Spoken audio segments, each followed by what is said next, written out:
لحد الساعه 12 لسه مكملين معاكم فادي ابراهيم وغدير حسان الليله راديو، ولسه منورانا كارمن سليمان، ولسه كمان معانا مصطفى جاد بنتكلم كده عن رمضان وعن الفن وعن حاجات كتير. وزي ما سمعتوا قبل الغنوه اللي فاتت ان كارمن سليمان موجوده في رمضان السنه دي بتتر لبرنامج الفنانه اسعاد يونس اللي بتسمعوه اكيد على الراديو 90 كلمات التتر الحلو ده من الشاعر الكبير بهاء الدين محمد. يا استاذ بهاء يعني كل سنه وحضرتك طيب. كل سنه وانتم طيبين، اهلا بيكم.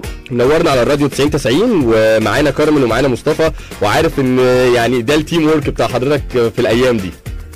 اهلا بكارمن واهلا بمصطفى، ازيكم يا بابي حبيبي؟ تمام الحمد لله. ده انتوا النهارده ضيوفكم ناس جميله قوي يا حبيبي. الله اجمل يا استاذ.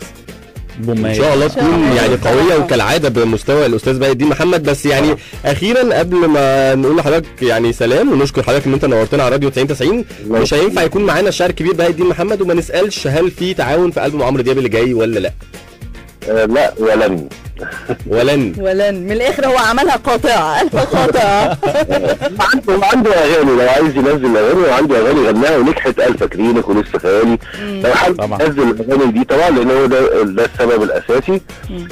الاغاني دي موجوده على النت وناجحه، لو هو عايز ينزل ده يعني لو حاجه هتنزل في ألبوم عمرو دياب اللي جاي هتكون الحاجات اللي كانت موجوده في الحفلات المسموعه بالظبط. كل واحد بيبقى ليه مجموعه عمل، فممكن تكون احنا مجموعه العمل بتاعتنا خدت سنين طويله، فممكن نغير. نجاحات عبقريه يا استاذ اللي حصلت، نجاحات عبقريه وباقيه. الاستاذ بهاء الدين محمد بنشكرك جدا، رمضان كريم ونورتنا على راديو 90. ربنا يخليك يا حبيبي، ونتمنى تكون ضيفنا في حلقه من الحلقات خلال رمضان او بعد رمضان في الوقت اللي يناسب حضرتك ان شاء الله. نشكرك جدا.